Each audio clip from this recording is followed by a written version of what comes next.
नमस्कार भावी शिक्षक बंधू आणि भगिनींनो, एक अतिशय आनंदाची महत्त्वाची बातमी आत्ताच पुढे येताना दिसत आहे. पवित्र प्रणालीमार्फत शिक्षण सेवक पदभरती सन 2025ची निवड यादी जाहीर करण्यात आलेली आहे. आपली निवड झालेली आहे किंवा नाही हे तपासण्यासाठी हा प्रेस नोट आपण समजून घेऊया. दिनांक 27/8/2026ची ही प्रेस नोट आहे. प्रणालीमार्फत शिक्षण सेवक म्हणजेच शिक्षक पदभरती सन 2025 शिक्षक अभियोग्यता व बुद्धिमत्ता चाचणी 2025 नुसार प्राप्त जाहिरातीतील मुलाखतीशिवाय या प्रकारातील रिक्त पदांसाठी उमेदवारांची निवडीसाठी शिफारसीबाबत म्हणजेच मुलाखतीशिवाय जी यादी येणार होती ती आलेली आहे. आणि त्या प्रेस नोटमधून आपण समजून घेऊ शकता की एकूण किती उमेदवारांची निवड करण्यात आलेली आहे. सुरुवातीला एकूण चाचणीसाठी उमेदवारांची नोंदणी, त्यानंतर परीक्षेला प्रविष्ट उमेदवार आणि स्वप्रमाणपत्र पूर्ण केलेल्याबद्दल इथे माहिती दिलेली आहे. तर आपण पाहू शकता कशा पद्धतीने आकडा कमी कमी होत गेलेला आहे. यानंतर आपण पाहू शकता की मुलाखतीशिवाय व मुलाखतीसह या दोन प्रकारातील पवित्र पोर्टलवर दिनांक 1/5/2026 ते 20/8/2026 या दरम्यान जाहिराती प्राप्त झाल्या होत्या. याबद्दल आपल्याला माहितीच आहे. त्यासाठी पात्र उमेदवाराकडून दिनांक 6/8/2026 ते 16/8/2026 या कालावधीमध्ये प्राधान्यक्रम घेण्यात आले होते. म्हणजे अवघे 10 दिवस आपल्याला प्राधान्यक्रमासाठी दिले होते. अनेक शिक्षकांना यामध्ये सुरुवातीला काही अडचणी आल्या होत्या, पण नंतर सर्व शिक्षकांनी आपापले प्राधान्यक्रम जनरेट करून लॉक केले होते. पदभरतीसाठी उमेदवारांची प्राधान्याची कार्यवाही पूर्ण झाल्यानंतर आता मुलाखतीशिवाय या प्रकारातील गुणवत्ता यादी आज सायंकाळी 7 वाजता प्रसिद्ध करण्यात येत आहे. तर मित्रांनो, आज 27 तारीख, आज ही निवड यादी प्रसिद्ध करण्यात येत आहे. सुरुवातीला काही तास आपल्याला ही निवड यादी बघताना लॉग इनचा प्रॉब्लेम येऊ शकतो, तर किमान 6 तासानंतर आपण लॉग इन करून बघावं.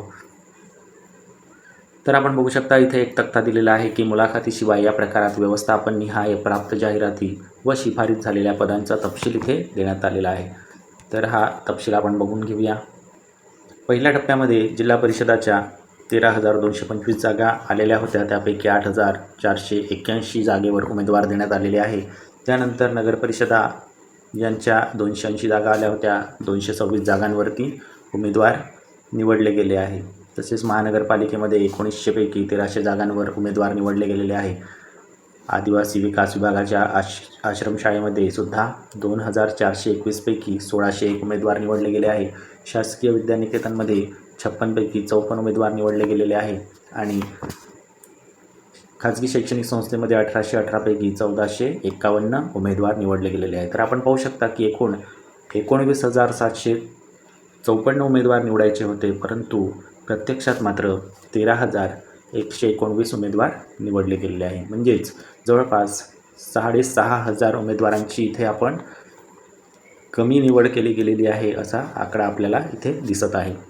तर यामागचं काय कारण आहे की इतक्या मोठ्या प्रमाणावर पदं असतानासुद्धा केवळ 13,000 पदांचीच ही यादी का लावण्यात आलेली आहे, यासाठी आपण ही प्रेस नोट पुढे वाचणार आहोत.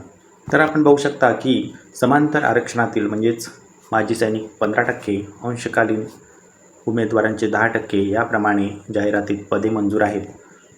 त्या प्रवर्गाचे उमेदवार उपलब्ध न झाल्याने इथे आपण पाहू शकता जवळपास 3,500 आणि इथे 2,500 अशी जवळपास एकूण आपण जर यांची बेरीज केली तर आपल्या लक्षात येईल की जवळपास 4,500 पदं ही या कारणाने रिक्त राहिलेली आहेत. तसेच अनुसूचित जमातीतील 802 आणि अनुसूचित जमाती प्रवर्गाची 1,408 इतकी पदे रिक्त राहिलेली आहे.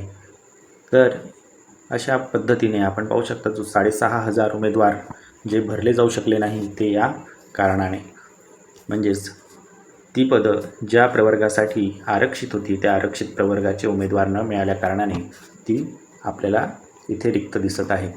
पण ही 6,500 पदं आता भरली जाणार नाही का असा प्रश्न आपल्या मनात येतो.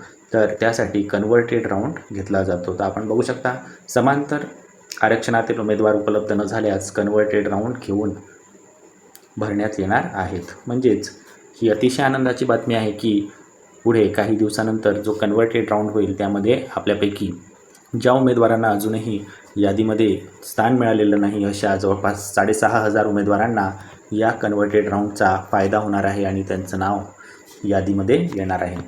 मुलाखतीशिवाय निवड प्रकारातील निवडीबाबत उमेदवारांना SMS द्वारे देखील कळवण्यात आलेले आहे. म्हणजेच SMS ज्यांना आलेला आहे त्यांची निवड यादीत समावेश झालेला आहे. तर उमेदवारांनी या वेबसाईटवरती सुद्धा भेट देऊन आपली निवडीची स्थिती पाहता येणार आहे. वरून यादी डाउनलोड करून सुद्धा पाहू शकतो की मेरिट कुठपर्यंत गेलेलं आहे. तर प्रत्येक उमेदवाराला सध्या एकच उत्सुकता आहे की आपली निवड कोणत्या जिल्ह्यात झालेली आहे आणि काही उमेदवारांना ही उत्सुकता आहे की सध्या मेरिट किती मार्कापर्यंत आलेलं आहे. तर त्यासाठी सध्या उमेदवारांच्या निवडीबाबत स्थिती उमेदवाराच्या लॉग इनवर उपलब्ध करून देण्यात आलेली आहे आणि व्यवस्थापन निहाय सर्वसाधारण गुणवत्ता यादी लवकरच होम पेजवर डाउनलोड या मेनूमध्ये देण्यात येणार आहे. निवडीसाठी शिफारस झालेल्या उमेदवारांना पुढील प्रक्रियेसाठी संबंधित नियुक्ती प्राधिकारी यांच्याशी संपर्क साधावा लागेल. तर नियुक्ती प्राधिकारी कोण असतो? तर त्या जिल्ह्यातले प्राथमिक शिक्षणाधिकारी हे तिथले नियुक्ती प्राधिकारी असतात. तर आपल्याला जो जिल्हा मिळालेला आहे त्या जिल्ह्यामध्ये पुढील काही दिवसामध्ये आपल्याला शिक्षणाधिकारी यांची भेट घेऊन पुढील प्रक्रियेबद्दल माहिती घ्यायची आहे.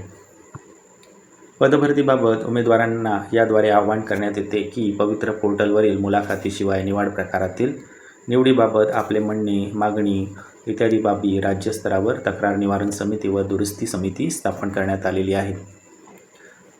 तसेच एजुपवित्र 2025 grcc@gmail.com या ईमेलवर दिनांक 6/9 पासून पर्यंत आपल्याला तक्रारी करता येणार आहे. आपली तक्रार पोहोचवता येणार आहे जेणेकरून त्याची योग्य दखल घेतली जाईल आणि निवडीसाठी शिफारस झालेल्या सर्व उमेदवारांचे शालेय शिक्षण विभागामार्फत हार्दिक अभिनंदन व पुढील शैक्षणिक कार्यास शुभेच्छा अशा पद्धतीने ही प्रेस नोट जारी करण्यात आलेली आहे. तर महाराष्ट्रातील सर्व भावी शिक्षकांना ज्यांची निवड झालेली आहे अशा सर्व शिक्षकांना खूप खूप अभिनंदन आणि पुढील शैक्षणिक कार्यासाठी शुभेच्छा.